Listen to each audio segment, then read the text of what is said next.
Bismillahirrahmanirrahim. Assalamu alaikum dear students. This is new syllabus Oxford Primary Mathematics Workbook 5B. End of year revision page 152 पर आज कुछ question solve करेंगे, तो video and तक ज़रूर देखिएगा। अच्छी लगे तो लाइक कीजिएगा और अपने फ्रेंड्स के साथ शेयर करना ना भूलिएगा। यहाँ पर कह रहे हैं the regular entrance fee to a museum is $20। एक म्यूज़ियम है, उसकी जो एंट्रेंस फ़ी है वो $20 है। Children enjoy a discount of 15%, लेकिन बच्चों को 15% का डिस्काउंट मिलता है। तो बच्चों का टिकट कितना होगा बच्चों?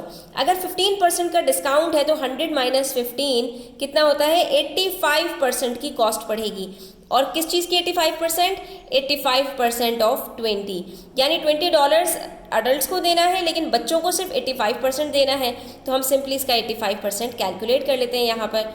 ठीक है, जब हम इसको कैलकुलेट करेंगे तो 21 आर 20, 25 आर 100 और उसके बाद 5 आर 5 117। ठीक है, इसका मतलब है बच्चों की जो फीस है वो सिर्फ $17 होगी। बड़ों की फीस $20 है, लेकिन बच्चों को सिर्फ $17 पे करने पड़ेंगे। कितना सिंपल क्वेश्चन था। हमने सिंपली क्या किया कि 15% डिस्काउंट निकाल के उसको सब्ट्रैक्ट करने के बजाय डायरेक्टली जो बच्चों की फीस बन रही है उसको कैलकुलेट कर लिया 100 में से 15 को सब्ट्रैक्ट करके। ठीक है, तो ये एक जो है वो शॉर्ट मेथड होता है। उसके बाद है a part time worker was paid $80 per day to work on weekdays and $100 per day to work on weekends.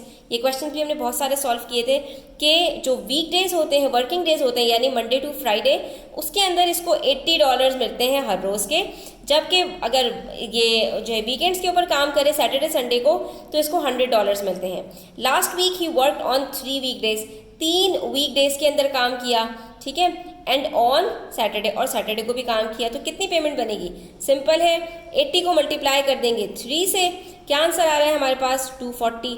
और एक सैटरडे को काम किया है तो 100 ऐड कर देंगे उसके अंदर, और तो हमारे पास आंसर आ जाएगा $340, यानी लास्ट वीक के उसकी जो पेमेंट बनेगी वो $340 बन जाएगी।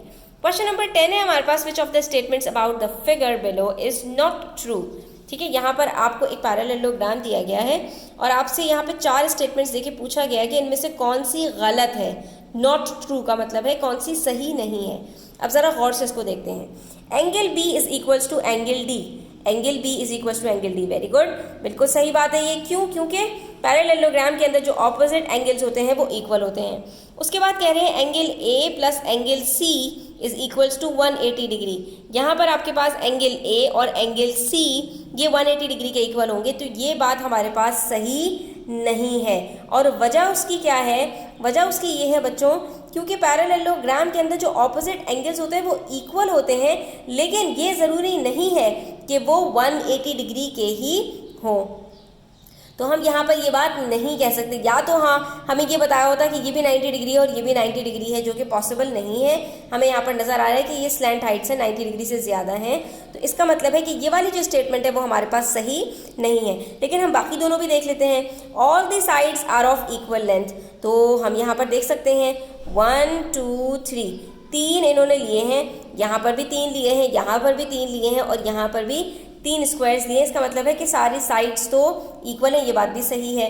और opposite sides are parallel to each other, और इसके अंदर हमारे पास ऑपोजिट जो साइड्स हैं वो पैरेलल हैं, तो ये बात भी सही है। इसका मतलब है सिर्फ क्वेश्चन जो हमारे पास यहाँ पर स्टेटमेंट नंबर 2 है वो इनकरेक्ट है।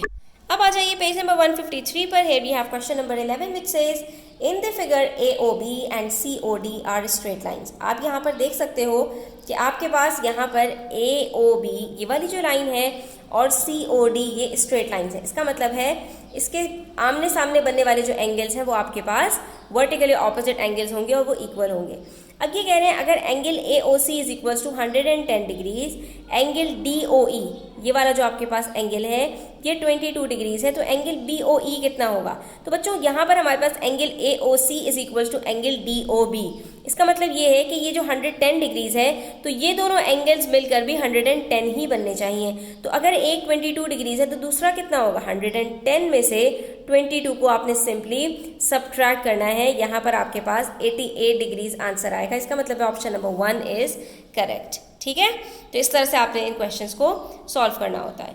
Next we have question number 12 which says in the figure DCB is a straight line. ठीक है, आप यहाँ पर देख सकते हो DCB आपके पास एक स्ट्रेट लाइन है और फाइंड एंगल x, आपको सिर्फ ये वाला एंगल फाइंड आउट करना है। तो ये एक ट्राइंगल के अंदर आ रहा है जिसमें से एक एंगल हमें ऑलरेडी गिवन है 90 डिग्री और दूसरा एंगल हम निकाल सकते हैं क्योंकि स्ट्रेट लाइन है, एक एंगल गिवन है 105 है, तो ये कितना होगा 180 माइनस 105 डिग्रीज। जब हमने सब्ट्रैक्ट किया तो हमें पता चल गया 75 डिग्रीज है। जब ये दोनों एंगल्स पता चल गए तो एंगल x निकालना कुछ भी मुश्किल नहीं है। एंगल x हम सिंपली क्या करेंगे, 90 में से 75 को सब्ट्रैक्ट कर देंगे, तो यहाँ पर हमारे पास बच जाएगा 15 डिग्रीज। ठीक है, तो यहाँ पर ये एंगल हमारे पास क्या है, ऑप्शन नंबर 1 15 डिग्रीज। बहुत ही सिंपल क्वेश्चन है, इस तरह के क्वेश्चन हमने बहुत ज़्यादा सॉल्व किए हैं, तो आपके लिए इंशाल्लाह कोई प्रॉब्लम नहीं होगी। आज के लिए इतना ही students, thanks for watching the video till the end. Please do subscribe to my channel. Take care, अल्लाह हाफिज़।